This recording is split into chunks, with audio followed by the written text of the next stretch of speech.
Hey, I'm Dan Harris, host of the 10% Happier podcast. With summer winding down, now is the perfect time to hit the reset button. So many of us get stuck in ruts at work, in our relationships, in our nervous system. We've got a special series where I'm going to be talking to psychologists, meditation teachers, even some comedians about how to get out of that rut, how to reset your life in lots of different super practical ways. 10% Happier with Dan Harris. Join the party wherever you get your podcasts. Every afternoon, there are 4 things you need to know about. They tend to happen after about 3 p.m. Eastern, and before you get home, you might as well learn about them before you hear it on the evening news. That's my job. I'm Erick Erickson. Tune in wherever your podcasts are available, on YouTube, Spotify, Apple, whatever. You'll get the 4 things to know in the afternoon. Search Erick Erickson or go to ericerickson.com/4 things to know for the links. Be more informed than your family and friends.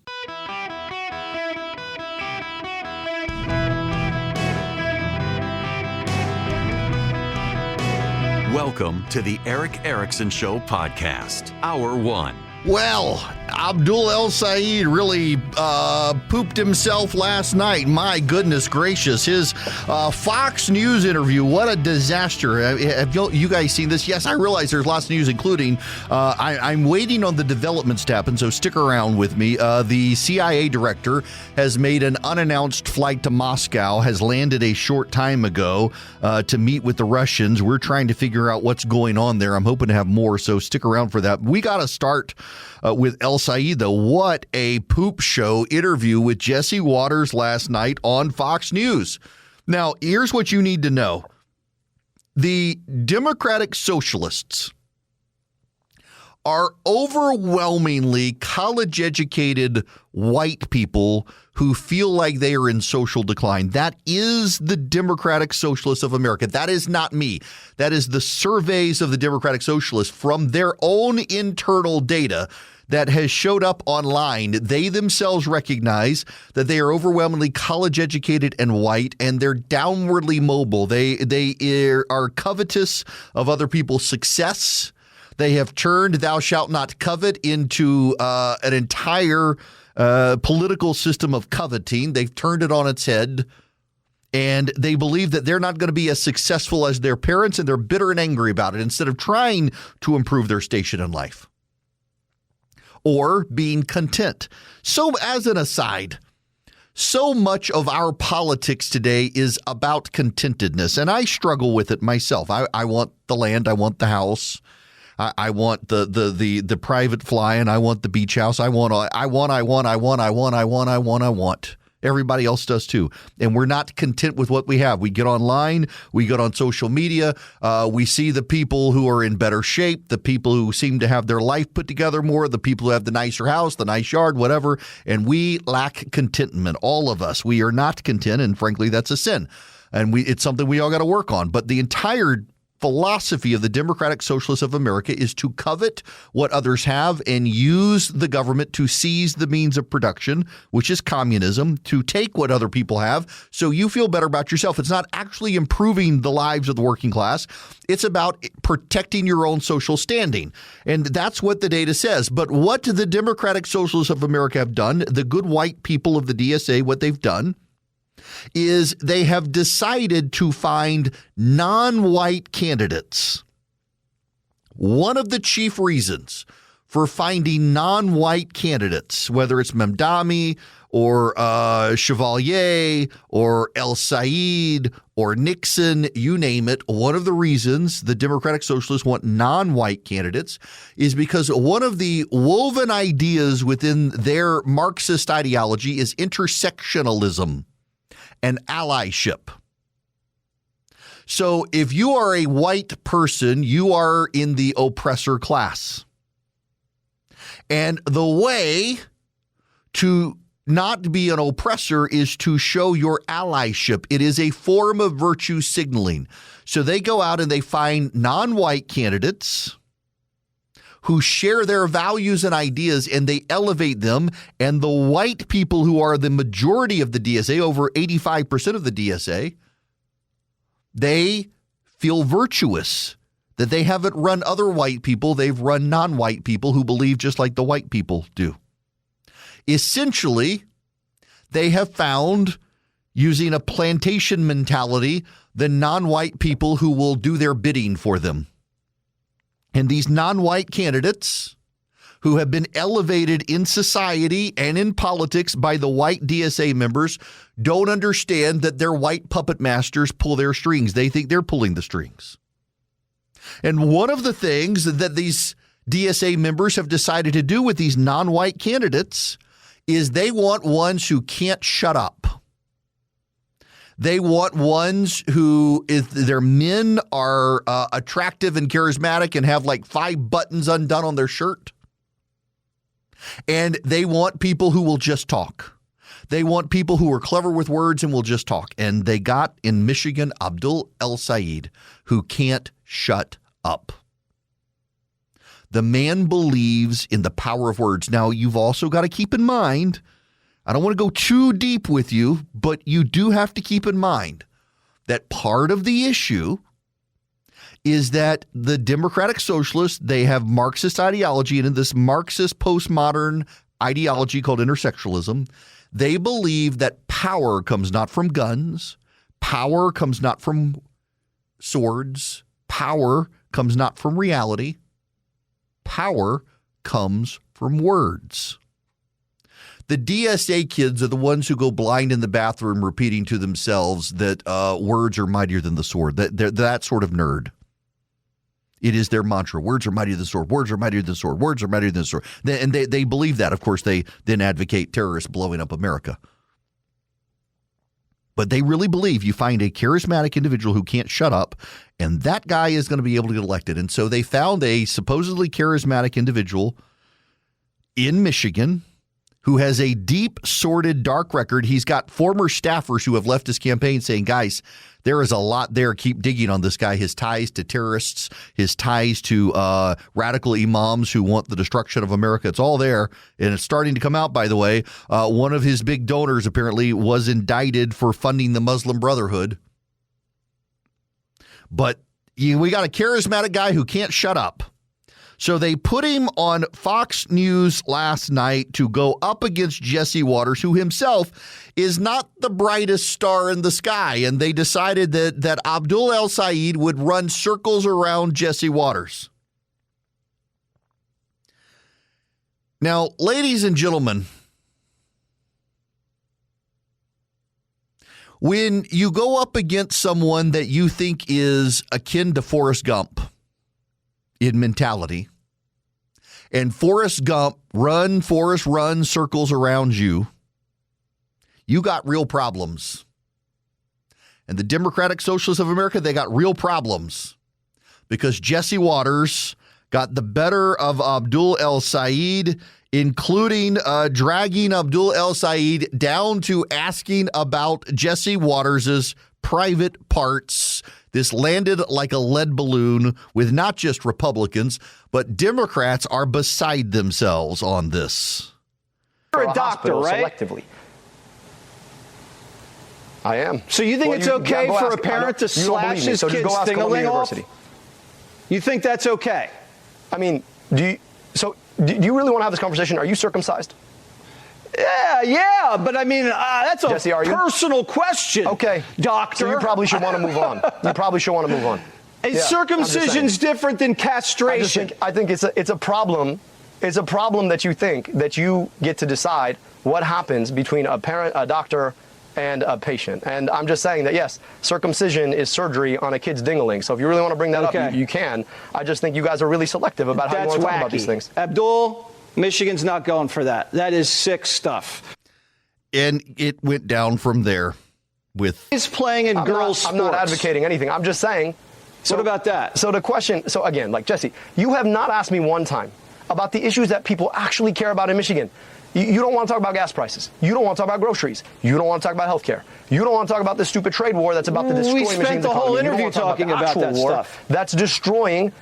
That is destroying our own military. You don't seem to want to talk about any of those things. You want to bring up all this culture war. that, I'm not here to fight a culture war. We talked about the war. We talked about gas prices and the Green New Deal, okay? If you want to do an interview, I brought them up every time. You can do the interview, You're okay? asking me, you're doing the greatest hits, Jesse. This is, you could play this game if you want, but, you can keep doing the greatest hits if you want. You told me we're going to come on for a conversation, and when we have conversations, I think it's okay to also ask questions. I just want to understand what you're getting at here. I'm getting at whether you think men should play in women's sports. U.S. Senator in Michigan, it's a big issue. I'm interested in getting money out of politics, putting money in your pocket, and passing Medicare for all.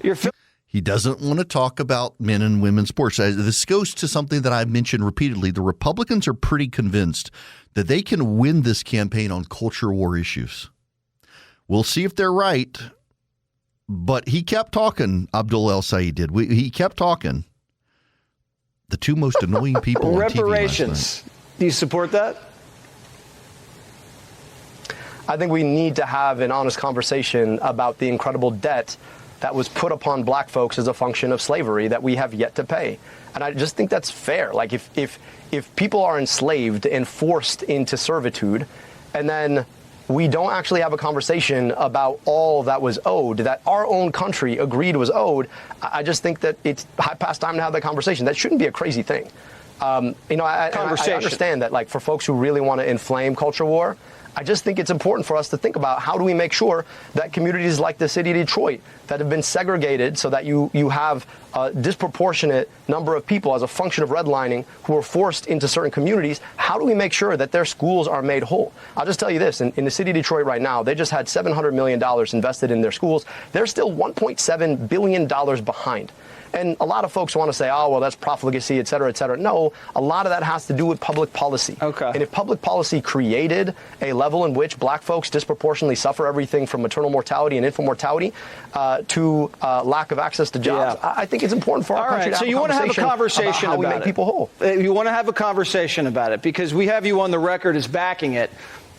Yep, they do. The video has come out. And also one more here from Abdul El-Sayed. And by the way, I got to tell you, I find Jesse Waters one of the most insufferable people on television. I can't watch his show. It's annoying to me. He's like the dog who did something dumb and thinks he made his master happy every time he speaks. But nonetheless, he let Abdul El-Sayed keep speaking, and he just kept speaking and giving sound bites. Answer the question. To your point, how many do we have? Fewer when we had INS.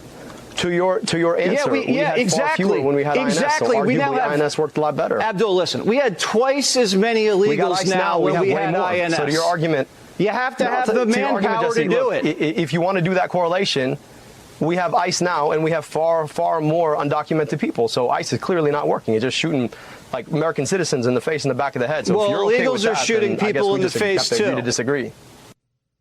So he believes, Abdul El-Sayed believes that ICE has made illegal immigration worse. Not Joe Biden who flooded the border, but ICE, the existence of ICE. So we changed the name of an agency, and that made illegal immigration worse, not Joe Biden's open borders, which he supports. He can't bring himself to do this. The Democrats are looking at this, and his defense of Hassan Piker, by the way, he tried to defend Jews yesterday, refused to condemn Hassan Piker by name, and the Democrats are recognizing that this guy is not all he's cracked up to be. A Democratic strategist last night noted that Democrats privately believe they have a greater chance of winning Texas than Michigan. Think about that. Democrats believe they might have a greater chance of winning Texas than Michigan. This is an NPR reporter on CNN last night talking about Hassan Piker and Abdul El-Sayed. And El-Sayed allowed Hassan Piker to be a spokesman for his campaign on the campaign trail, and it's not going well for him now. As long as we're on the subject of Abdul El-Sayed, Politico's whole lead today in the playbook was El-Sayed's Piker problem, as in Hassan Piker. It has to do most recently with comments that Hassan Piker made that I want to play here, and people can judge them for themselves. If Jews in America keep putting this idea out there that they are singularly invested in Israel, eventually someone's going to come around and take action, not against the state of Israel, mind you, but against American Jews. So this caused something of an uproar, and El-Sayed did put out a statement. Remember, Piker is someone that he had campaigned with and met with in Michigan. El-Sayed's statement is, my commitment to Jewish safety is the same as my commitment to the safety of my own daughters. Anti-Semitism is a scourge, and we need to address it in all its forms, and I stand against any rhetoric that puts the community at risk. But I want to be crystal clear. Nobody speaks for this campaign besides me and my campaign spokespeople.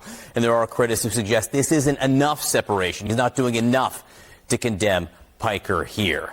Can he go on like this for 60 days without coming out more strongly on this, do you think? I mean, I think that this is going to be continually, thrown in his face. I mean, I think as a candidate, right, you want your name to be front and center, not someone else's. Like when you're constantly having to answer for someone else who is not in your campaign, that is not a good look for you. Like you want to be front and center. So I do think that he's going to have to draw some sort of bright line and try to make it so that the story is not about someone who's not a part of his campaign. Except they've campaigned on the campaign trail together repeatedly. The Democratic Socialists decided they can get some guy who they think is charismatic, who is non-white, so they can show their allyship with the non-white community, and that guy can just talk circles around everyone else and win.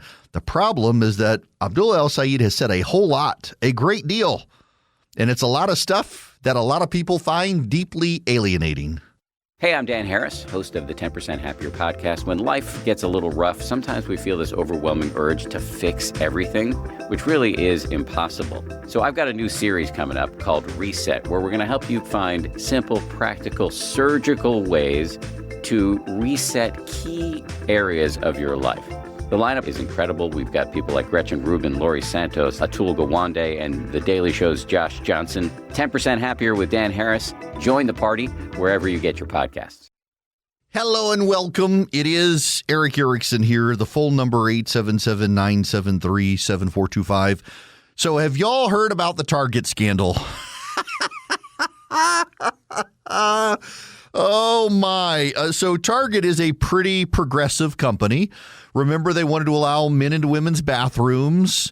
They had an entire section in their store highlighting small black businesses. And at some point, they got rid of that section, and it infuriated black business owners. They got walked back their men and women's rooms, and that kind of got progressives mad. Well, they put out a Halloween costume, and it's a kids glows under black light circus clown Halloween costume, and it looks kind of like a 1900s, late 1800s minstrel in blackface, and it went over very poorly, and Target has now had to apologize.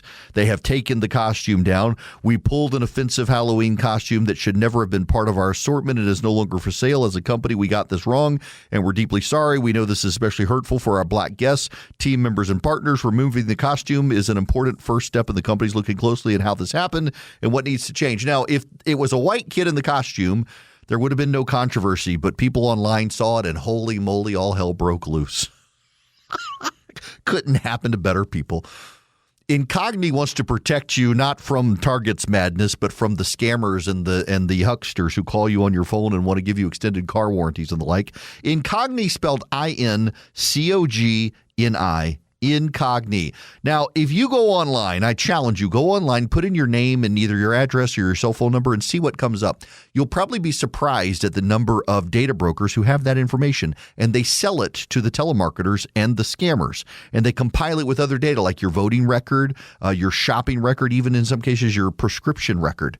And they sell it, and that's why you get those calls. Incogni makes the data brokers delete your information.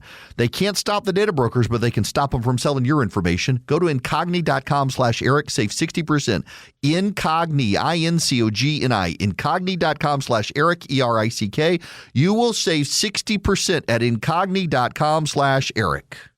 Hey, I'm Dan Harris, host of the 10% Happier podcast. With summer winding down, now is the perfect time to hit the reset button. So many of us get stuck in ruts at work, in our relationships, in our nervous system. We've got a special series where I'm going to be talking to psychologists, meditation teachers, even some comedians, about how to get out of that rut, how to reset your life in lots of different super practical ways. 10% Happier with Dan Harris. Join the party wherever you get your podcasts.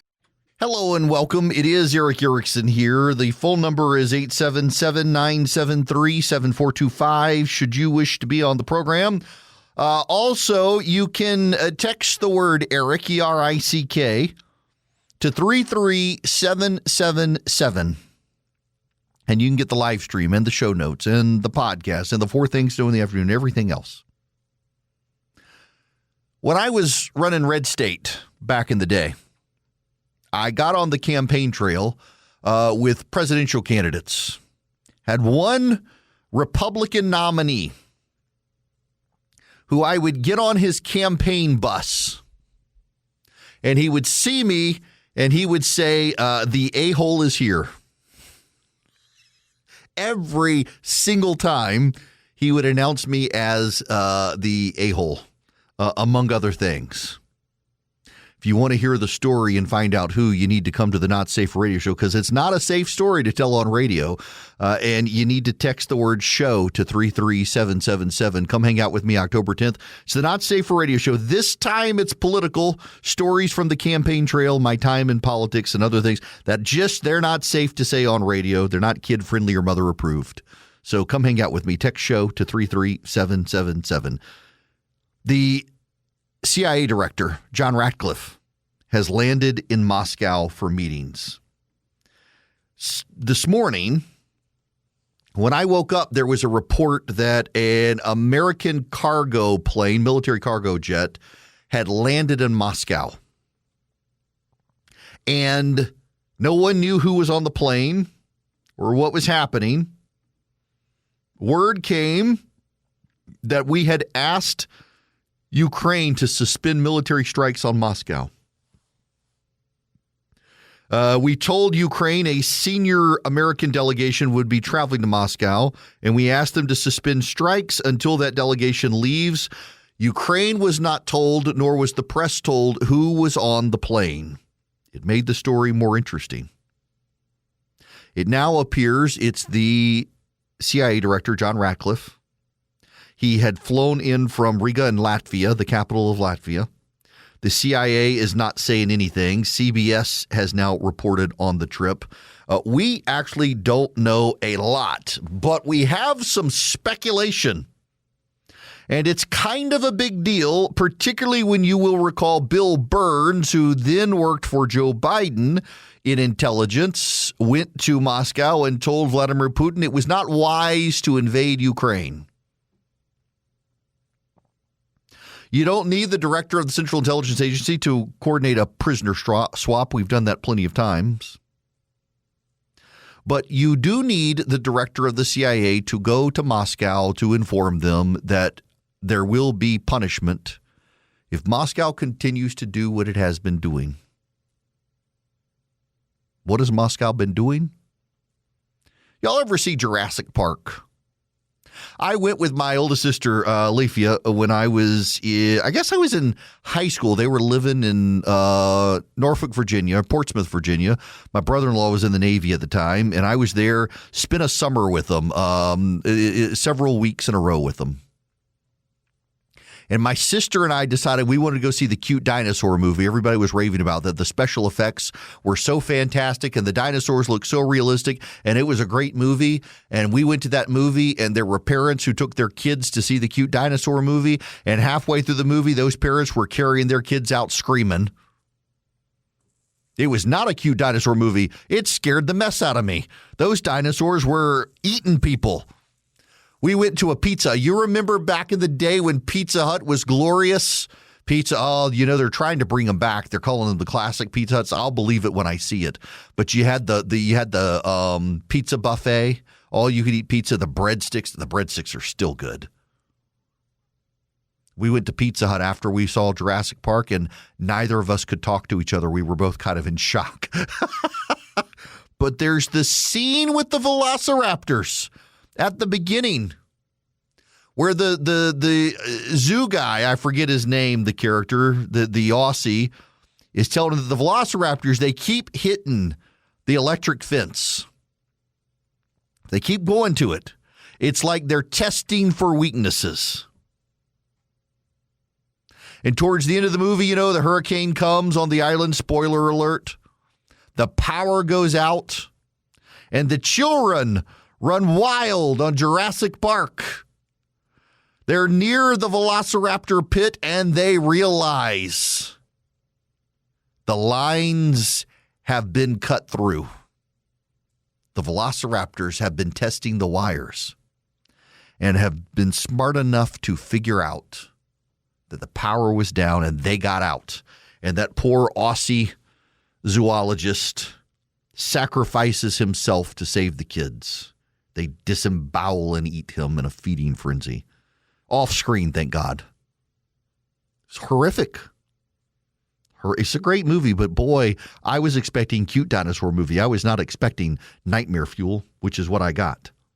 The Russians are like the Velociraptors. They keep touching the wires to see if NATO will respond. The GRU, one of the Russian intelligence agencies, the successor to the KGB, has been engaged in sabotage operations in Poland, in the Baltic republics, and Scandinavia. The Finns have had people cut telecom wires and cut transmission lines for power. The Swedes have seen cables cut. Drones have flown over Germany, Bulgaria, Romania, Poland. Listen to me. Down there in Poland, the drones have flown over those Poles in Poland. The drones have flown over Poland and Germany, Bulgaria, Romania, and other countries. They've been in the Baltic republics. The drones have violated Baltic Republic airspace. I would suspect, we do not know, but I would suspect that John Ratcliffe has gone to Moscow to tell him the power's staying on. The wires will be hot, and things will heat up for Moscow if they try to engage. You see, at this point, Vladimir Putin doesn't have anything to lose. He's not going to win in Ukraine now. Now, Ukraine is largely out of Patriot missiles. In fact, there's some demand today in Congress that more Patriot missile batteries be routed from South Korea to Ukraine. That may have something to do with the president trying to have talks with Kim Jong-un or whatever his name is in North Korea, is to make sure that there's no offensive engagement in South Korea at the moment as we are routing Patriot missile batteries from South Korea to Ukraine to help the Ukrainians. If we are. The Ukrainians have been able to stand up on their own 2 feet and manufacture missiles and drones. The Ukrainians, in fact, have been able to hit Moscow and St. Petersburg. They've been able to wipe out oil refineries. They've been able to wipe out warehouses for civilian and military goods. They've been able to target assassinations of senior Russian leaders. The ones that Vladimir Putin didn't throw out of windows, they've been blowing up through the windows. And notably, John Ratcliffe is the most pro-Ukraine official within the Trump administration. He, prior to his time in office with the president, was a huge supporter of Ukraine. And he's one of the people who intervened to persuade the president of the United States to not stake out as hard a line on Ukraine, to essentially not take the line that J.D. Vance wanted. So having the most pro-Ukraine member of the administration go to Latvia, where the Baltic republics, Estonia, Latvia, and Lithuania, they were the first extra territory consumed by the Soviet Union. They were the first to break free. They became part of the USSR. They never wanted to be part of the USSR, and the moment they had the opportunity, they broke free.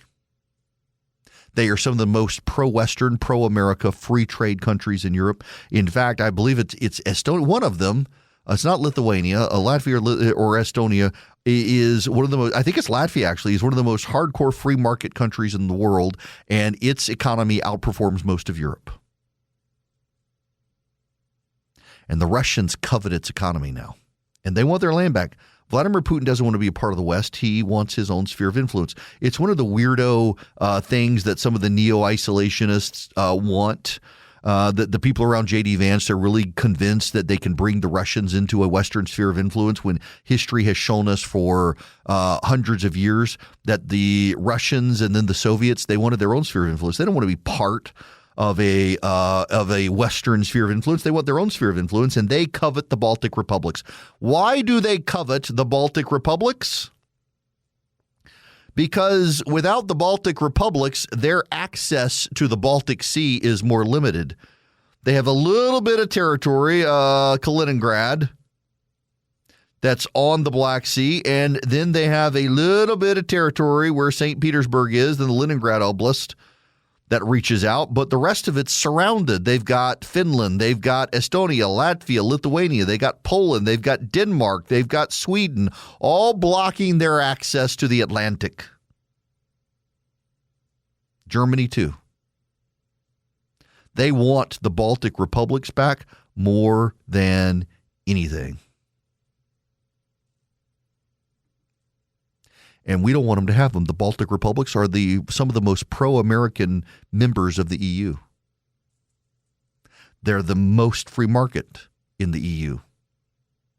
And they do not want to go back to the Soviet Union. They don't want to be part of Russia. They are our allies. And the Russians have been saber-rattling. The Russians, for a while back, lined up troops on Lithuania. Now, you got to remember as well that Lithuania used to be a massive kingdom. Lithuania actually used to control Moscow. Lithuania was a very large kingdom. It controlled Belarus. It controlled part of Poland.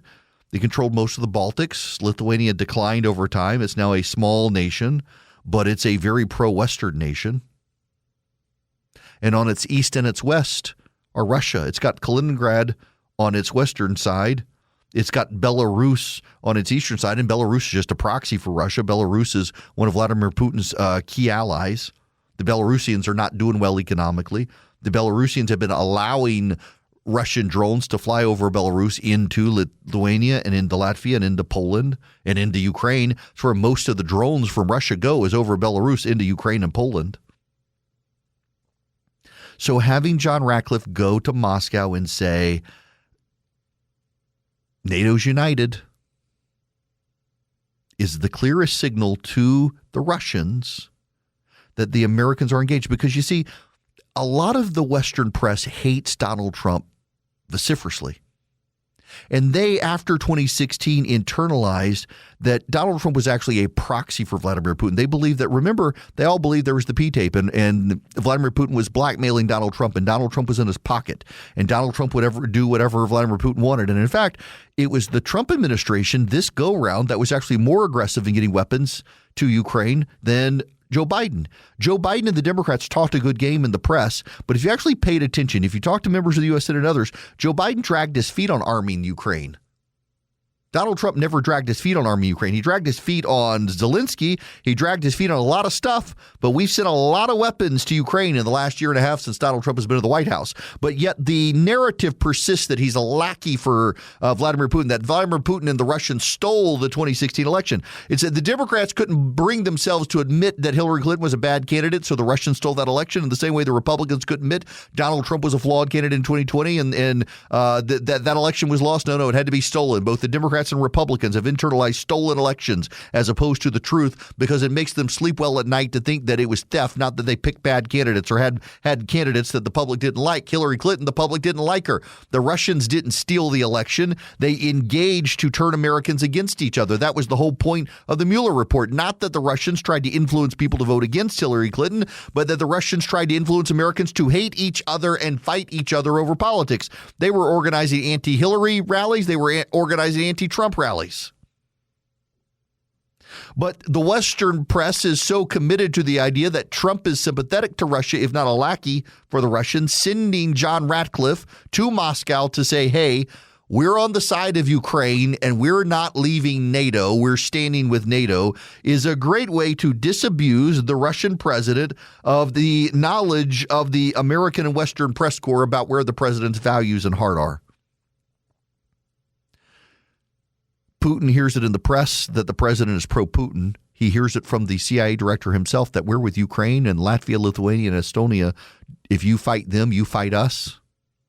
It's a strong signal to Moscow that we're not going anywhere, NATO's not going anywhere, and Putin can wind down this operation in Ukraine or he's going to lose. And at this point, a growing number of the Russian elite know there's no way Moscow can win the war in Ukraine. Hey, I'm Dan Harris, host of the 10% Happier podcast. When life gets a little rough, sometimes we feel this overwhelming urge to fix everything, which really is impossible. So I've got a new series coming up called Reset, where we're going to help you find simple, practical, surgical ways to reset key areas of your life. The lineup is incredible. We've got people like Gretchen Rubin, Laurie Santos, Atul Gawande, and The Daily Show's Josh Johnson. 10% Happier with Dan Harris. Join the party wherever you get your podcasts. Hello. Welcome. Glad to have you with me. 877-973-7425 is the phone number if you want to be on the program. I'd be happy to have you. And if you text Erick, E-R-I-C-K, to 33777, you'll be able to get the show notes, the live stream, the podcast, everything you need to stay involved with the program. I need to tell you this hour of the program is brought to you by Van Allen Golf. I have a friend of mine I just sent another one of their putters to. It's a fantastic putter. And by the way, they've got shafts, they've got more and more golf apparel that they're getting. They got a lot of stuff, not just the putters, the grips, the shafts, everything you need. And you can get 15% off if you use my discount code Erick, E-R-I-C-K. You get 15% off. VanAllenGolf.com. Text golf to 33777. The Big Ten have announced that they are going to ban NFL players and prospects from coming back to college. This has become a thing now. There are several schools who have announced that they are going to allow people who went to the NFL to come back to college. That's right. So they go to the NFL, they flame out and come back to college. And the Big Ten is saying no. You know what? My beloved SEC, they've taken the coward's way out. You know what the SEC response is? Congress needs to act.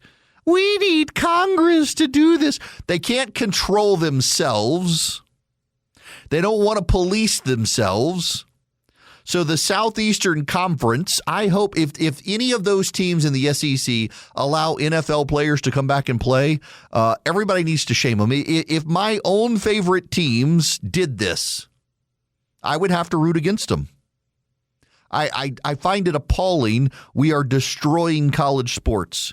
Kids bust their butts in high school to get into college and get athletic scholarships. They want to play football and possibly go to the NFL. And now we're saying, no, kids, some NFL players who flamed out and washed out, they're coming back. And we would rather bet on the past than the future. Shameful conduct. The SEC doesn't need Congress to act. It can follow the Big Ten's lead, and it should follow the Big Ten's lead. And then you should follow my lead and go to Renai and get a tankless water heater at talkingtankless.com. Then have hot water forever.